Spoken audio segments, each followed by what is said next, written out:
We're going to start it right. We're not through with Syriac versions. We're going to be on the Peshitta, which is the most important and the best known of the early Syriac translations. But before we do that, and before we conclude, like I'll probably normally do with some of the other languages at which we'll look, we'll be looking at Coptic after we finish Syriac here. We'll wait until we conclude a language and then give you some of the technical symbols that you'll find in technical works, obviously, textual works on the New Testament. The symbols that you have to know that designate certain manuscripts or certain groups of manuscripts. You're familiar now with various systems of classification and enumeration with Arabic numerals and certain families like family 1, family 13 with a small p and a superscript for the papyri manuscripts and all of that, aren't you? Okay, just to make sure I'm not talking to myself here. You're supposed to be. It's somewhere on a tape or in your notes. You're familiar with that, the way to classify manuscripts. Whenever we come to, and there's a certain way to classify church fathers, basically by an abbreviation of their name. Basically, that's the way it's going to work for these other versions as well. But with these other language translations, other versions of the New Testament beside Greek, then we get out of the P, we get out of the Arabic numerals, we get out of marking a little L, which stands for lectionary, before Arabic numerals after that. We get out of that system and go into different types of system depending on the language. For Syriac itself, we're going to wait until we finish Syriac studies. We have to look at the Peshitta, the Philoxenian, the Heraclean, and George Lambs's version before we're through with the Syriac. The diatessaron notation, however, presents some interesting problems of itself. Let me read a paragraph here, then I'll explain what I have up before you here. The problem of the diatessaron notation is particularly complex due, now you think of this, see if you don't already know this now from teaching on the diatessaron, due to the indirect nature of the evidence. Remember, we don't have the diatessaron. We have Arabic copies, Dutch copies, German copies, High German copies, Armenian copies, basically, things like that. The indirect nature of the evidence and the resulting diversity of theories and opinions concerning the tradition. Some people even questioning whether Tatian ever lived, or particularly questioning the historicity of the diatessaron. When the term diatessaron is used, then it will probably be used in its full sense here, rather than just like DI or DIA or DIAT. It'll be used in its full sense in a critical apparatus, and so you'll know we're talking about the diatessaron. Most of the time, probably you'll have it with some type of superscript as a designation. Now, here's what we have up here, and this is what you'll need to have down thus far. We could probably give you about 6 others, but I don't think, you won't find those as frequently, and some of the terms are technical, and we didn't cover that, and I don't want to cover that, but these are the ones that you'll find. Diatessaron, then at the end of that with a superscript, small e, means a quotation from Ephraim. Remember, Ephraim's the Syrian church writer. We don't have the diatessaron, so how can we, in other words, how can we list diatessaron there in the critical apparatus as a source for a certain variant? Well, we're saying that Ephraim quotes Matthew 14 verse 5 in his commentary on the diatessaron, and in his quotation we can tell what the text was of Tatian's diatessaron. Therefore, here's the variant for Matthew 14 in that verse. If you have a superscript E, small e, and then attached to that a superscript ARM. Obviously, this is a quotation preserved in the Armenian version of Ephraim's commentary.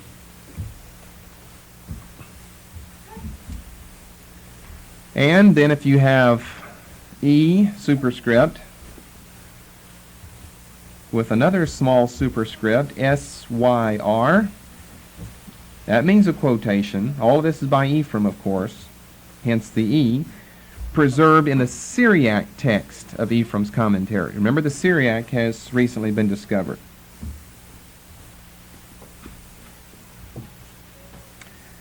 Okay, praise God. I didn't even have a thing marked, and I just flipped open my Greek Bible, and I hit a passage here. Great. You know how these things are set up with a critical apparatus at the bottom. Now, some of you already have your Greek Bible. Some of you are familiar with it. I only see one here on this page. I guess one's all we need. It doesn't have no, I see another one. There we go. This is what we're looking for. You can hardly see this. I'll have to pass it around, and it'll be a little difficult to find. Let me show where it is. Where my bottom finger is, here it just says diatessaron. Here's John chapter 1, first chapter of John. Of course, this is UBS Greek Bible here. There's a critical apparatus. In other words, they're going to supply us with like 3 variants, or 2 variants. They'll give us one up here in the text they think is the most reliable, and then let's say 2 variants, or maybe 3 variants down here, and then give the manuscript or the church father quotation tradition that goes behind that. You'll find right here diatessaron, up here at this finger, the top finger up here, you'll find diatessaron. Like I said, you'll find it all the way spelled out, and then you have E and SYR. That means Ephraim's commentary in the Syriac version. So you might just want to take note of that. You'll have to find it as it's passed around for whoever can get their hands on it. That's what we're talking about.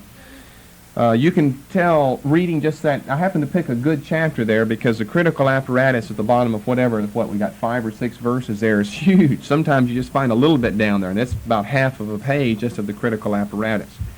And since it's a critical apparatus in the CA, I mean, you've only got so much space. They're taking up a half a page for that.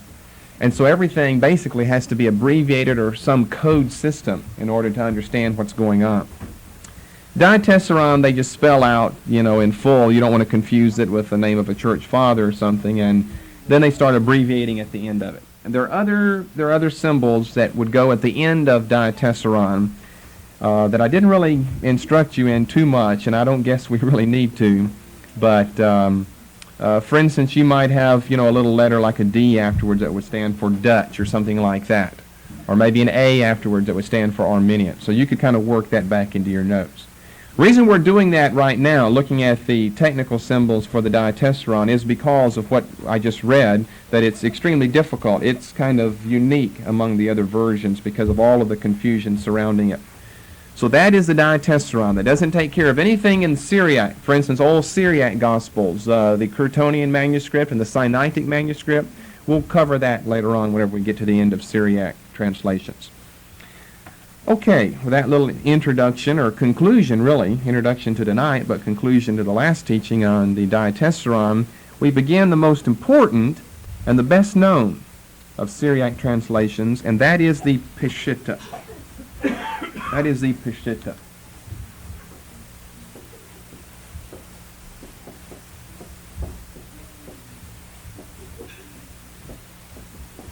You'll see it spelled a number of different ways. Peshitta, which is the way we're going to spell it. Probably the most common way you'll see it. 1TA or 1TO. Probably the 1TO is the second most frequent way that you'll see it. P-E-S-H-I-T-O. Peshitta or Peshitta, 1T, or Peshitta, 2 T's. Now, what happens many times in Bible translations is that for a long period of time we have a great profusion of translations that are available. Then after X number of score of years, or X number generally of centuries that pass, due to the fact we've had a great profusion of Bible translations available, someone makes what we call an attempt towards standardization. We've got all of these various translations coming maybe from different areas and therefore with different theological or church historical slants to them. Someone needs to standardize that because you have variants that are popping up time and time and time again. This is precisely what happens with the Latin Vulgate. There were other Latin versions called the Old Latin versions or the Italia versions that would even come earlier than that. We'll discuss that later, but know that we're talking about a parallel here. This is exactly what happens with the Peshitta. The Peshitta is an example of a Syriac standardization. That's what separates it from all of the other Syriac translations that we have studied and discussed thus far. So, A, be sure you're familiar with that, i.e. Peshitta is an attempted standardization, and B, know this process, that many times we'll have a long period of a profusion of translations available in any given language. This is exactly what happens with Syriac translations. In other words, take what we've studied just thus far. We have the old Syriac Gospels, represented in probably the Sinaitic manuscript that comes earliest, and different variants in the Curtonian manuscript. Then we have to deal with Tatian's diatessaron, which is another work done by another individual, perhaps in another place. And then we're going to eventually have some other manuscripts. We even have some going on right now, some other translations in Syriac that are taking place. And although all of them are in Syriac, none of them are in agreement, though. None of them really are even in close agreement. Obviously, we're going to have variants from A manuscript to B manuscript, but even in a close or loose sense, we don't have any agreement. Therefore, what the Peshitta is an attempted standardization of the existing Syriac translations. That's very important to remember. And I would say, since we're going to do a lot of study in Latin versions and a lot of study at Jerome's Vulgate, that it's important also to know that the Vulgate is exactly the same thing as the Peshitta. They're precisely the same thing as far as what we're talking about right now. The Vulgate is a Latin standardization because of all the profusion of early Latin translations, and the Peshitta is a standardized Syriac translation because of the profusion of Syriac translations. Okay, what does this word mean? Peshitta. There are three guesses as to what the word means. We'll go over these and see which seems to make the most sense. All make sense. The last two make more sense than the first of these. And probably the last of these makes the most sense. That's what we'll be opting for. What does the word Peshitta mean? One guess, to begin with, some have said, since the word basically means simple, then it's used in reference to a translation free from allegorical input. In other words, if it has an allegorical basis for the translation of any given work, then it makes it difficult to understand. Therefore, it's not simple. It would be anything but simple to understand. So some have said what we're dealing with here is a translation that was done on the premise of historical studies, grammatical studies, anything but allegorical work. Now, that's not been held by that many. I think it's kind of an attempt to get behind the meaning of the term Peshitta, which is simple, and find out what do they mean by simple. Why would you call this simple? Well, if it's a non-allegorical translation, some would say that would make it a simple one, which I guess is true, but I don't think that's what the word means. Then a second suggestion for the term Peshitta that I've seen in my studies is that it means in common use. The word means in common use, simple, or among the common people, or among the simple people. A translation for the simple man. If that's true, it'd be equivalent then to koine in Greek and to the Vulgate in Latin, which is basically what these terms mean. The koine was a certain form of Greek. It was a non-literary, non-classical Greek. It was a Greek that is seen in marriage contracts, divorce procedures, buying and selling, receipts, and so forth. In other words, koine Greek was just a language of the common man. We discussed that years ago when we studied Greek to begin with here in Biblical Lit, that Richard Roth of a couple of centuries ago said it was a language of the Holy Ghost because no one had ever found that type of Greek before, the Greek of the New Testament. Therefore, it's a language directly from heaven. Well, that's not true. Since that time, of course, we know a lot more about the language. We know there was just a common language, common, in common use for the common man, for the simple man, and it's called koine. The same is true in Latin. Vulgate just means the vulgar language, and vulgar for them did not mean what it means for us today. It meant vernacular for the common man, every day, for the simple people. So we've got a word in Greek, koine, that means in common use, a translation, a work in common use. We have one in Latin, Vulgate, that means for the common man, or in common use. Why not have one in Syriac, Peshitta, that means in common use, or for the common man? Well, that's a possibility. That's certainly a possibility. No one really can prove one way or the other what this word really means, but I think more evidence will be behind this third suggestion. Let's come to the third then. The word is a feminine passive participle of a Syriac verb. And the verb means stretched out. It's a feminine passive participle of a Syriac verb that means stretched out. And so in this instance, Peshitta means simple or clear. Simple or clear. So we would think that what they mean by simple is simple as opposed to complex, not simple as opposed to aristocratic. You know, for the simple man versus the highly educated man, I don't think that's the contrast. I think it means simple or clear in contrast to something that is not clear, or we would say is complex. So how did it get a name like this, the Syriac Peshitta? Merle Unger, former professor of Old Testament archaeology at Dallas Seminary, who died just a few years ago, Merle Unger said that it was named in contrast to the Syro-Hexaplar. It has to be named in contrast to something, or why would you call it the simple one or the clear one?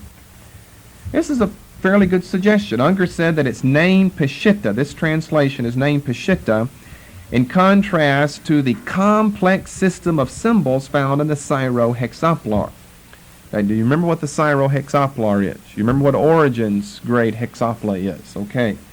We discussed earlier the Syro-Hexaplar, which brought over into Syriac all of these complex symbols used by Origen in his own, fifth column, I believe, his own fifth column recension of the LXX. So the Syro-Hexaplar was something not simple, not clear, and it was complex because of a complex system of notations, various symbols, critical symbols that were used. Now, whether it's in definite contrast to this particular work, the Syro-Hexaplar, or not, we really don't know. But it seems best to take the word to mean something like as follows. Easy to understand because the work has no complex CA or marginalia. That's kind of my own, well, not kind of, it's definitely. You could think up such a stupid sentence. It's definitely my own sentence for explaining what this word Peshitta means. Easy to understand because the work has no complex CA. What's a CA? Or marginalia. Just means marginal notes.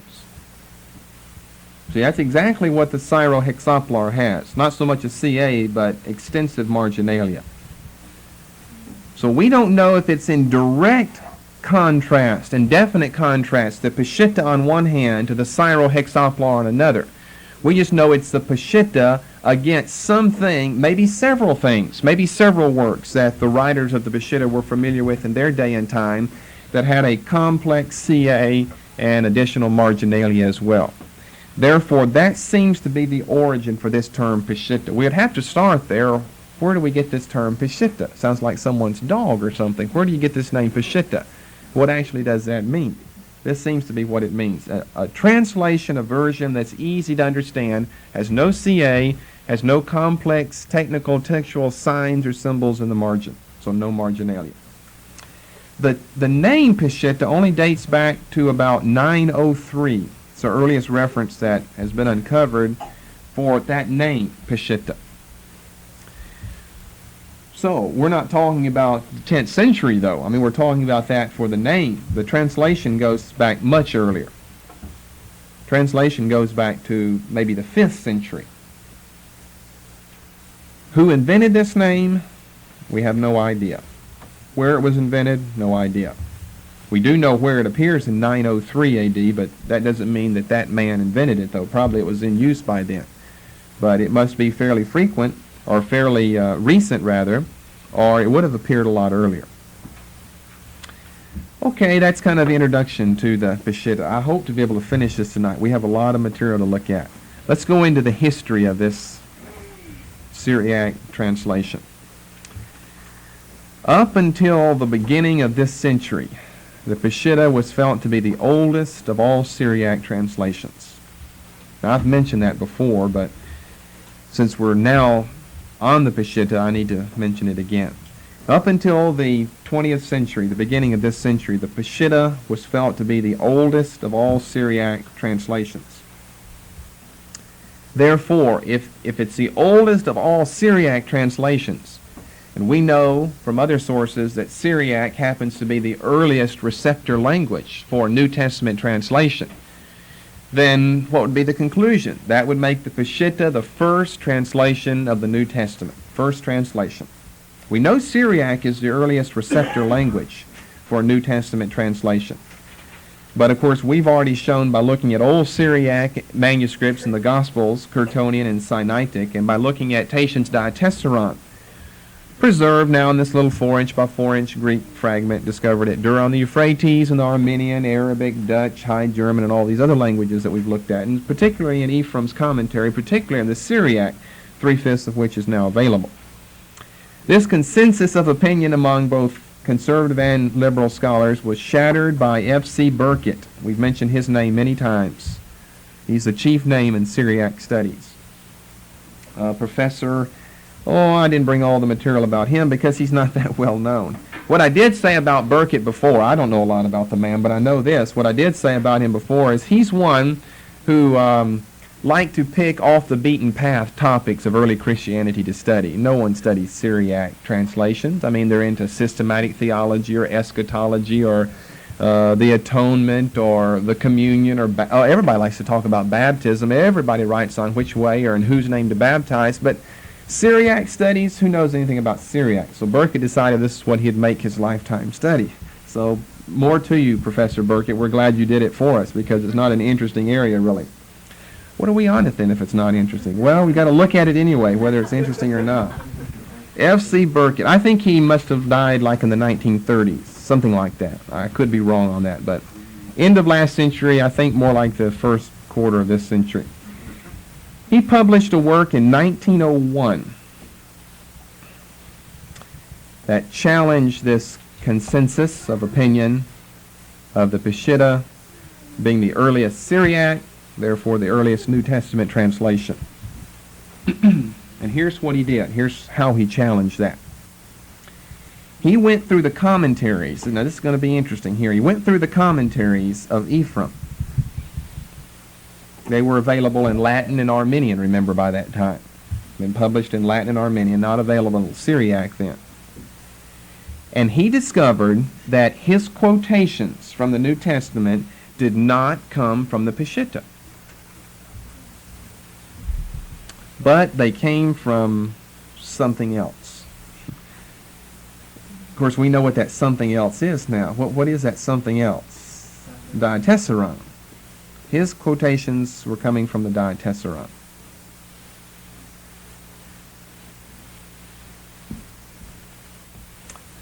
Which, of course, at that time was available also Latin and Armenian. Now, Ephraim died around 373. If Ephraim, and then here's Burkitt's little conclusion here, which is not totally reliable. We're going to have to ask some more questions about this. It's a complicated issue here. If Ephraim died in 373, from the work of Professor Burkitt, he can determine that the quotations from the New Testament in Ephraim are not from Peshitta, as he had it then in manuscript form, but from something else we now know, the Diatessaron. Then your conclusion would seem to be that the Peshitta would have to have come after his time, therefore. It would have to have come after 373. Since we know that what the Peshitta is a standardization of the existing Syriac translations, therefore if Burkitt's going to quote from anything, he's going to quote from the standard text, the standardized text, the standard translation, which would have been the Peshitta if, according to most scholars, if their opinion was true, that the Peshitta is the earliest translation. It goes way back to 1st, 2nd, maybe 3rd century. Of course, 373, we're talking about the end of the 4th century. So that makes all the difference in the world then. Okay, let's look at the Old Testament to begin with. Slow me down if I need to repeat anything because I have a lot of material to go over. The Old Testament came from a revision. The Peshitta by the way, the Peshitta is the whole Bible, not just the New Testament, not just the Gospels. I guess I need to say that because we're kind of thinking New Testament, we're kind of thinking Gospels after looking at Diatessaron. The Peshitta is the entire Bible. The Old Testament came from a revision of the Old Syriac Old Testament done by Christians under the influence of the LXX. Now, we've already discussed that earlier. We discussed it seems like maybe a Jewish Old Testament came first, and then the Christians would have translated probably the New Testament, probably the Gospels to begin with, and later would have given us an entire Old Testament. They probably, the Christian Old Syriac Old Testament probably would have been based upon the Jewish Old Syriac Old Testament, but then the Christians would have revised that and updated that and revamped that, corrected that in their opinion, under the influence and in the light of the LXX, since that had been their Bible. Greek, but that had been their Bible now for quite some time. The Old Testament probably goes back maybe to the 4th or the early 5th century. Exactly where, we don't know, or by whom, we do not know. The New Testament is where the largest question exists, however. New Testament is another story. And of course, New Testament is what we're concerned about, because we're looking primarily at New Testament translations. Because if we have new, as we've said before, we're eventually going to end up with the whole Bible.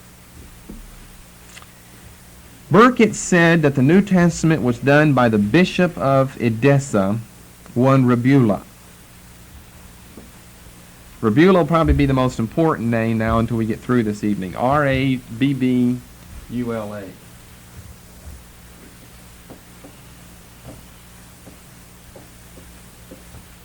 Rabula, who was the Bishop of Edessa, we're familiar with Edessa now. Rabula, Bishop of Edessa, according to Burkitt, was probably the one who gave us the New Testament Peshitta. He was bishop 411 to 435 A.D. Now, Burkitt said that in his publication in 1901. That has, I'm amazed, but that has been picked up by almost every author or writer that you will read on this subject. I checked it out in standard works that I have. And even in standard works that I have that maybe give a paragraph or maybe 2 paragraphs on the subject of the Peshitta and who translated the Peshitta. We always want to know who did it, when it was done, and where it was done, and if we can, know why it was done. Practically everyone follows Burkitt's opinion that it was done by Rabula. However, I think I have a lot of proof and a lot of statistics that will point in another direction, that will point away from Rabula as being the final catch-all standard man who gave us the New Testament Peshitta. So I guess what I'm saying is we have a little new information here, or deeper information than what you'll find in almost any Bible reference book. They're always all going back to Rabula, and this is all based on the writings of Burkitt. A biographer of Rabula's who lived around 450 wrote the following, and we need this quote down because this is the quote that was used by Burkitt to prove his theory of Rabula as the author of the Peshitta New Testament. So this is a quote from a biographer of Rabula's writing around 450. By the wisdom of God that was in him. Then you can put in brackets Rabula, that's the man we're talking about. By the wisdom of God that was in him, he translated the New Testament from Greek into Syriac because of its variations, comma, exactly as it was. Now that's a big quote, and that's one that's a little difficult to deal with. Even if we end up throwing out Burkitt's view of Rabula, we still have to deal with this quotation here, though. By the wisdom of God that was in him, Rabula, he translated the New Testament from Greek into Syriac. And here's the most important segment in this phrase, because of its variations. Comma, exactly as it was. Because of its variations.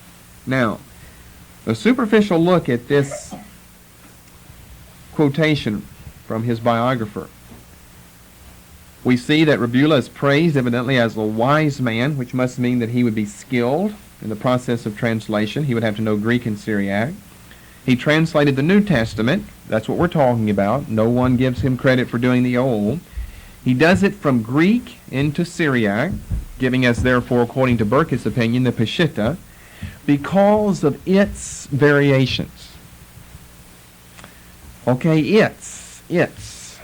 What's the antecedent? What's he referring to there? Is he referring to variations in Greek? Or is he referring to variations in what he would expect us to understand other existing Syriac translations?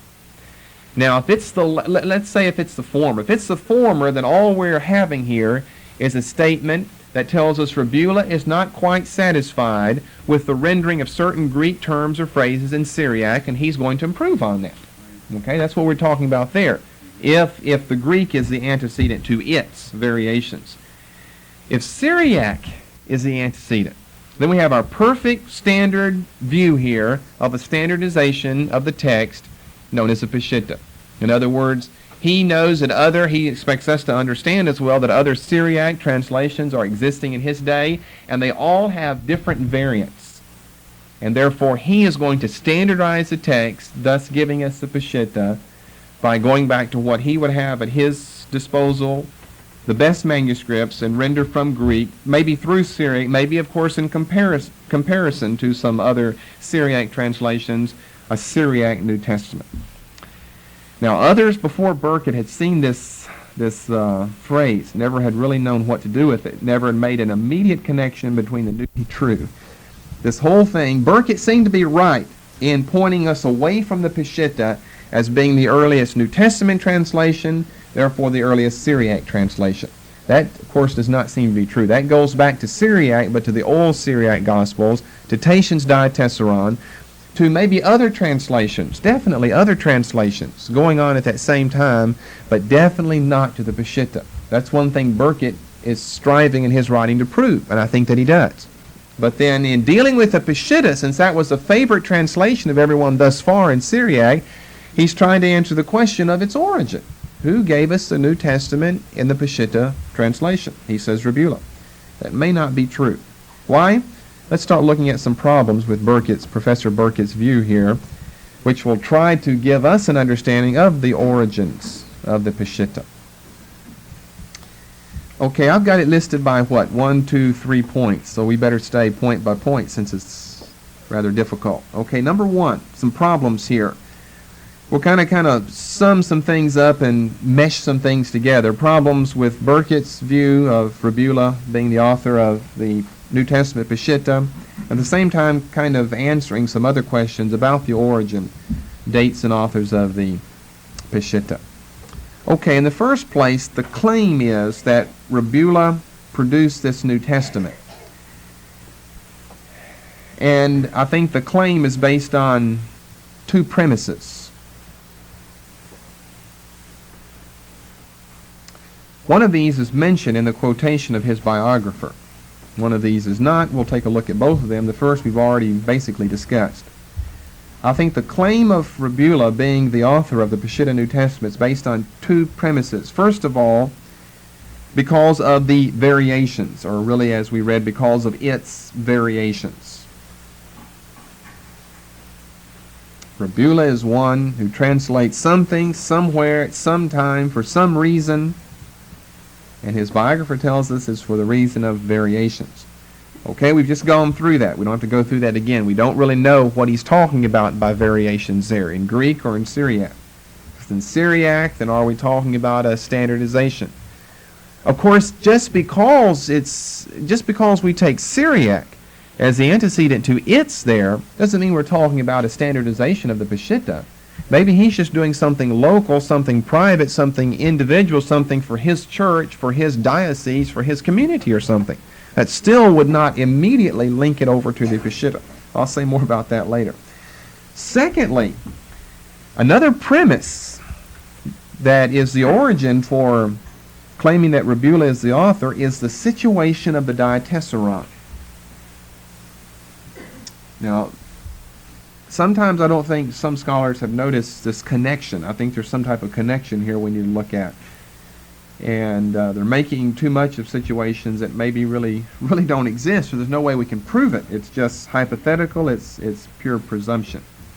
The situation of the diatessaron. What I mean by that is the situation of the diatessaron necessitated a new translation in Syriac because the diatessaron had become so familiar and so popular in Syriac churches. Remember, I've said that before about the diatessaron. It just kind of took the scene over.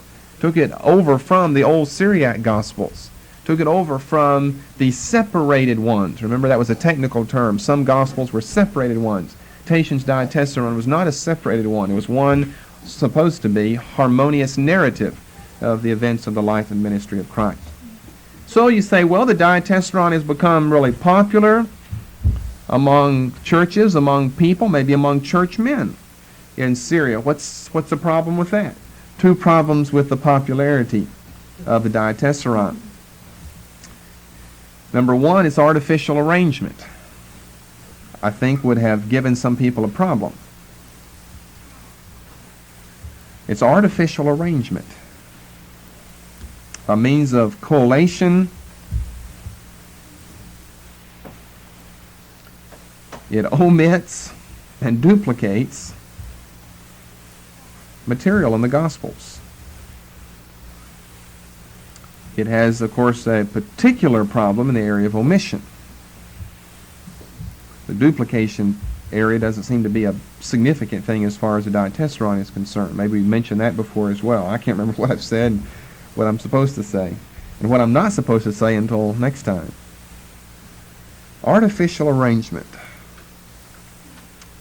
I mean, some Syriac scholars are concerned, Syriac churchmen are concerned over the fact we originally had a Matthew, Mark, Luke, and John. We're going to have to leave Matthew, Mark, Luke, and John alone and let them speak for themselves individually. Therefore, to coalesce this material, as it were, and to bring it all together, just end up with an artificial situation on your hands. Second problem with the popularity of the diatessaron is the fact that the author was a heretic. You know how in every church we're supposed to have our blacklist, certain books on our list that we tell our members you cannot read because these books are written by heretics. So how can we have the most popular gospel Syriac translation available of this day and alas have it come from the pen of a heretic? I mean, that's going to present problems to people right away. This latter point, I think, can be substantiated from two other items. We're still under point one, but now we're under the second point of that, and we're under the second point of the second point, and I got 2 points here. The situation of Tatian being a heretic. Did this have anything to do with exclusion of his gospel translation, and therefore give us the rise for the need of the Peshitta, of standardization? Well, there are several items of interest and historical importance here. First of all, Theodoretus. Theodoretus, Theodoretus, Theodoretus, Bishop of Cyrrhus, Cyrrhus,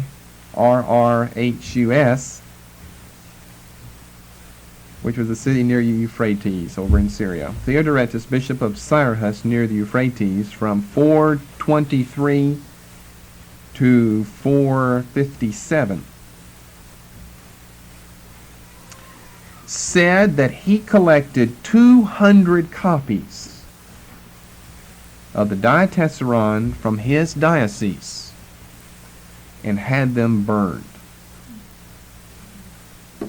And that, as far as we know, is the literal historical truth. There would be nothing to persuade us otherwise. Theodoretus, Bishop of Cyrrhus near the Euphrates, from 423 to 457, said that he collected, as far as he knew, all of the available copies, which were, he said, 200 in number. In his diocese, which is just a small area in Syria, in Cyrrhus here and its surrounding environs, 200 copies. Now, it's not like books we have today where everybody can go buy a copy. Now, this is all hand done here, and to have 200 copies in one diocese, That is one of the best lines of evidence to show the great popularity of the Diatessaron. You must have had hundreds and hundreds, maybe thousands of copies of Tatian's Diatessaron spread throughout the Syrian churches. And of course to have been done by a heretic, founder of the Encratite group, big problem as far as Theodoretus is concerned, big problem as far as some other Syrian churchmen are concerned. So he collected 200 copies, had them burned. Then in the second place, we have another line of evidence.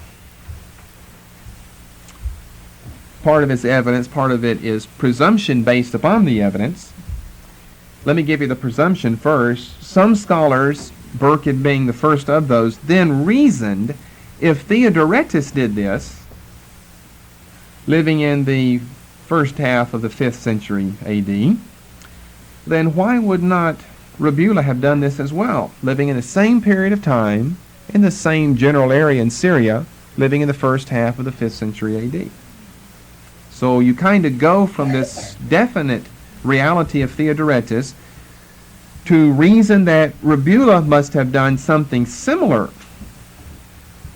in destroying the Diatessaron, but then we'd have to take it one step further and then replacing it with his own New Testament Peshitta.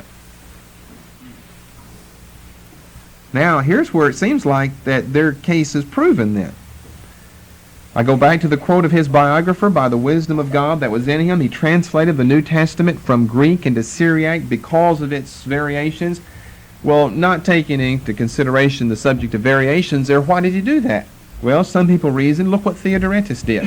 He destroyed Tatian's copies of the Gospels. Now, since that probably had superseded old Syriac Gospels, their availability by that time, what are you going to use then?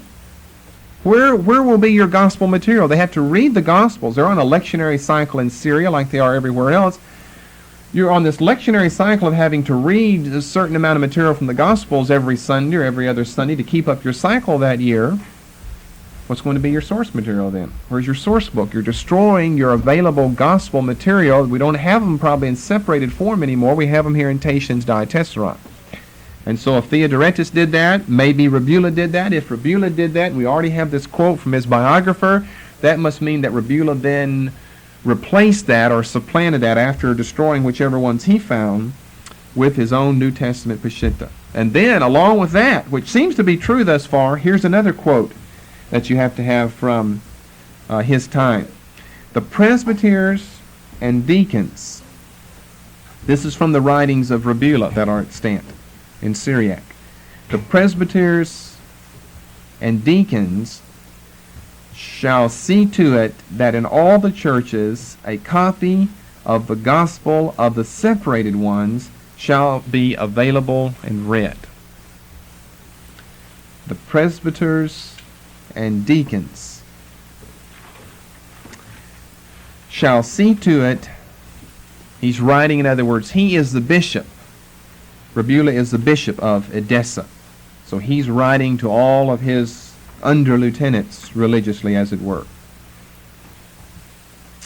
And he says, all of you shall see to it that in all the churches a copy of the gospel of the separated ones, using that same technical term we've discussed before. I never gave you the term, it's in Syriac, but the translation means separated one. Matthew alone, Mark, Luke, John.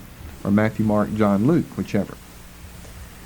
A copy of the gospel of the separated ones shall be available and read. Direct quote from his writings. Therefore, this line of evidence, along with all of the other combinations at which we've already looked, has been interpreted by most to be a reference to the Peshitta. Notice, however, it does not say Peshitta here.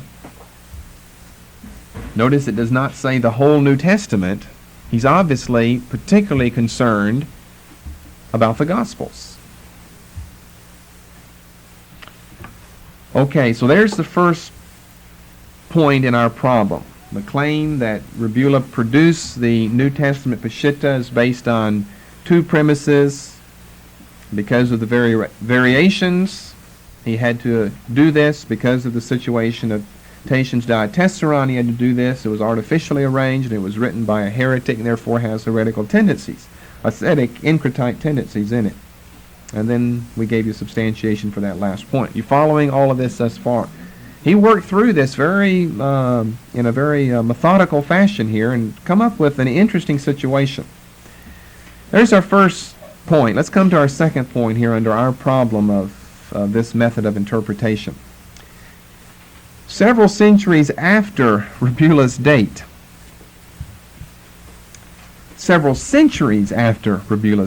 guess what we have on our hands? We continue to find quotations in Syriac writings of the New Testament made from A, Old Syriac translations, and B, the Diatessaron. Seems therefore difficult, if not impossible, to conclude that these both had been eradicated and totally replaced by the Peshitta. Several centuries after Rabula's date, in Syriac writings, we're finding quotations of the New Testament, but they're quotations and they can be compared with manuscript evidence, and we have that existing today. They're coming from Old Syriac Gospels, they're coming from the Diatessaron. That is when it has to do with Matthew, Mark, Luke, or John or Luke. Moreover, even in the writings of Rabula himself, toward the very end of his life, he is quoting from various strains of Syriac translations rather than the Peshitta. That's something Burkitt didn't seem to have caught at that time. In other words, if you translated the Peshitta, why aren't you quoting from your own translation? Then obviously you're doing it, quote, because of its variations, end of quote, so you think yours is more reliable then. Then why be quoting from the Diatessaron, which according to their whole reconstructive theory here, if Theodoretus destroyed copies of the Diatessaron, then so did Rabula, which is therefore not supposed to exist anymore. How could you have quotations from it? And furthermore, quotations from the Old Syriac Gospels. Now, that's a point that Metzger brings out strongly, and I think it's a point that we have to reckon with here. If we're supposed to have the eradication of Old Syriac Gospels and Tatian's Diatessaron by the first half of the 5th century, then what in the world are we doing with later, several centuries later, quotations and other Syriac churchmen's writings as well as Rabula himself? And then thirdly, we come to another scholar. We'll just mention his name, Voobus, V-O-O-B-U-S, just because he's the one who gave us this information. V-O-O-B-U-S. Voobus was the primary one to challenge Burkitt's conclusion, saying that it was built upon no evidence at all or circumstantial evidence at best. And he went about that in the following way. Burkitt went through a lot of things to try to prove his point of view, and Voobus did the same. He did an exhaustive study of Rabula's extant writings and was able to prove with many exhaustive enumerations, column after column of quotations and comparisons. He was able to prove this second point that we've just given you here, that the New Testament in Syriac goes back to both the Old Syriac and Tatian's Diatessaron. He went further and investigated other 5th century Syriac writers, only to discover no evidence. That's a strong statement. I assume that he's true. No evidence of the Peshitta being quoted at all.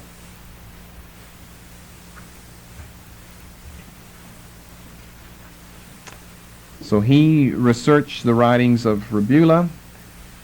He researched the writings of contemporary Syriac theologians and churchmen, and came to the conclusion that there was no evidence of the Peshitta being used or quoted at all. Burkitt had written that just after Rebula's time, there was not a trace to be found of the old Syriac text. Of course, we would understand that to be true then if Burkitt's theory is right.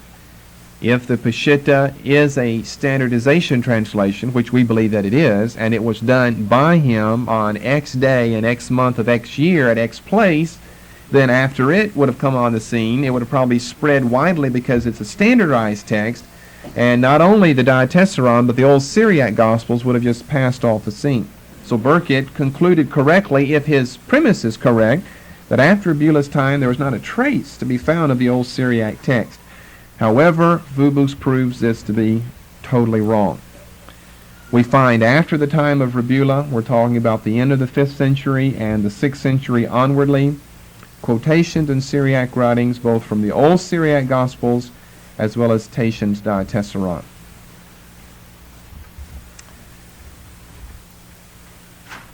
So, what do we say then? Let's come to some conclusive points, our own conclusions into this whole subject of the Peshitta.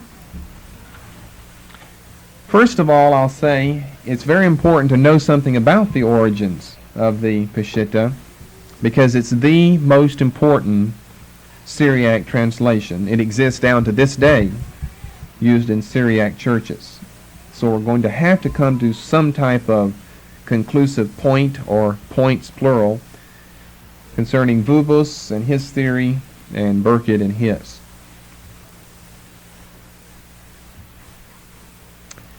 We've got two quotations that we basically are trying to deal with. One from his biographer that tells us very specifically that by the wisdom of God that was in him, Rebula took the Greek, made a Syriac translation because of its variations. We have another quotation that says to his presbyters and to the deacons, let's disseminate this translation of the 4 separated Gospels in all of the churches. So we have a translation based on its variations. We have the proclamation of dissemination of a translation of the 4 separated Gospels. Well, Vubus is interesting in what he has to say, but we hate just to throw out entirely this statement made by his biographer. His biographer did say that Rebula made a translation.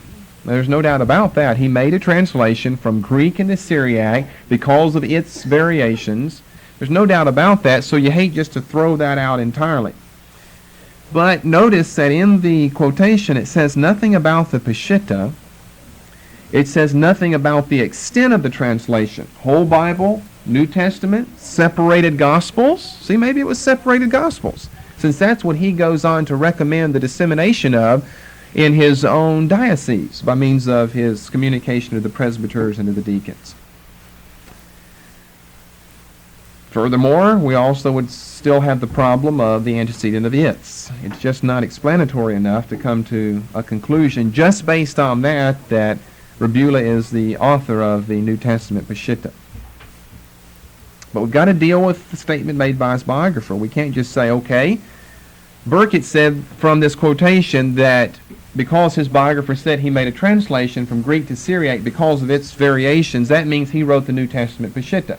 That's not what it says there. So you've got to give us more evidence. And as Vubus said, it's either no evidence or circumstantial evidence at best that Burkitt is always using in coming to a conclusion about the authorship of the New Testament Peshitta. Just because Burkitt went to that extent, we can't go to the other extent and say, all right, now his biographer said that he made a translation. You know what we're going to say? He didn't. He didn't do it. He made no translation at all. What proof do we have of that? We have proof there that he did make a translation. So we have to deal with that and say something about it. Here's what we're going to say. Probably Rebula made only a minor work of revision. No major translation, therefore not the Peshitta. Probably it had to do with the or a Gospel's gospel. Remember, that was the other quote that we'd given you. He's only talking about the dissemination of the separated Gospels. So we're trying to build our case on all of the lines of evidence and not just take the first statement from his biographer that Burkitt was so prone to use. because of other things we know historically and theologically of the atmosphere of Rabula's time, perhaps, this is only perhaps, but perhaps his translation had something to do with the Christological questions and debate that were so prevalent in the first half of the 5th century A.D. in the community of Edessa. We know that Christological questions were surfacing then and were being, at least an attempt was made, they were being dealt with by Syrian churchmen. Therefore, if, and this is hypothetical, and I'd be the first to admit my theory is hypothetical here, but I just don't think Burkitt's is true. Just Bubas has proven that to be incorrect. Therefore, if we're going to have him making a translation, or a revision, I guess we should say, probably we're going to restrict it to the New Testament. Probably we're going to restrict it to the Gospels, since he mentions the dissemination of the Gospel of the separated ones, Matthew, Mark, Luke, and John. Since it deals with the Christological debates and questions of the community of Edessa of the first half of the 5th century A.D., then probably, if we're going to restrict it to anything, it may have only to do with John's Gospel, which is the Gospel that was so prone to be used by the Docetics, by other heretics of the first few centuries, because John's Gospel is a Christological Gospel. That means it deals with Christ and theology, the Christological Gospel of the four. So putting all of that evidence together, some of that comes from a history of theology in Edessa in the first half of the 5th century, then this at least is as true as anybody's theory, and I would say more true than Burkitt's theory. I've got more to say. Are you up to date on that thus far? Complex situation here, but secondly, or thirdly, or fourthly, whatever we're on, I'm just on a second point in conclusions. The Peshitta down through history has been the official Bible of both segments of Syrian Christianity, both the Nestorians and the Jacobites. It's the official Bible today in ecclesiastical and liturgical sense in the Syriac Church, the Peshitta. Now, you know who the Nestorians, or you know that I told you who they were, whether you remember or not. The Nestorians and the Jacobites was a division between these two groups concerning the person and nature of Christ. We know they divided in the year 431. One of the councils passed their proclamation concerning this question of Christ's nature and person, which, of course, resulted in, among other things, a division between the Nestorians and the Jacobites. Okay, what did I just say? I said it's been the official Bible of both of these segments of Syrian Christianity. Okay, then did the Peshitta come after 431 or before? What would make you say before? If it would have come after 431, probably only one of them would have adopted. You know, one adopts and the other says, well, if they adopted that, then since they're heretics and we have the truth, we're not going to use their Bible then. You would have gone to another translation then. Now we've got a big 431. We're talking about back in the time of Rabula. Rabula's the one who did it, Burkitt said. Perfect time period right here. It seems like the Peshitta had to have an origin prior to 431, because both of these segments of Syrian Christianity have used it consistently ever since that time. So I would say it's almost a foregone conclusion that the Peshitta in some form, notice that phrase, had to exist prior to the 431 separation of the Nestorians and the Jacobites. Or, as you have already guessed, probably only one of them would have picked it up. But Bubas, as I mentioned above, has found no quotations from it in 5th century Syriac writings. Why? How can all of this be explained? Well, we'll come to one final point and we'll be through. The situation with the Peshitta was probably analogous to that of the LXX. No man sat down on day X of day month of X year in X place and wrote the LXX out.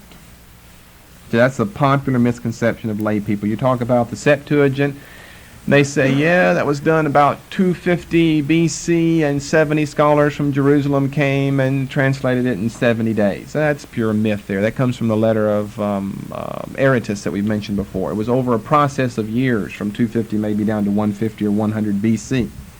We're saying that the whole process of the Peshitta being translated is probably analogous to that of the LXX. In other words, it was not done by one man. It was not done, therefore, by Rabula. It was not done on day X, in place X. It's probably a whole combination of minor works of revision that are being done, finally put together by some editor. It was a process of culmination in attempting to standardize Syriac translations by different men. Rabula could have been one of those. That's all we can say about Rabula.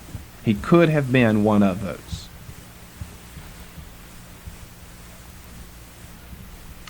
Matthew Black has said that Rabula's quotations from the Syriac New Testament present a halfway house between the Old Syriac of the Curtonian and Sinaitic text and the Peshitta. In other words, he's saying it's not purely Peshitta, it's definitely not purely Diatessaron or Old Syriac, it's a halfway house. There are great diversities in mannerisms and style in the Peshitta Gospels and Acts, particularly in the Gospels and Acts. What does that prove? I'll say it again. There are great diversities in mannerisms and style in the Peshitta Gospels and Acts. What does that inform you of then? Done by different men then. One man would have stayed consistent through it all, basically consistent. It was done by different men. And I'm telling you, you'll find this this business about Rabula, you'll find that all the time whenever you look up the Peshitta Bible. So it must have been done by different men at different times, with some portion of it already complete by the 431 division date. Why no quotations? Vubas says he's found none in 5th century, maybe not that many in early 6th century Syriac writings. Well, it too may have been met with opposition. You know, people oppose because it's not like the old way, not like KJV, so they're opposed to it, even though it might have been better. So if it initially met with opposition, that would mean that it probably didn't gain a stronghold until late 5th or early or later 6th century AD.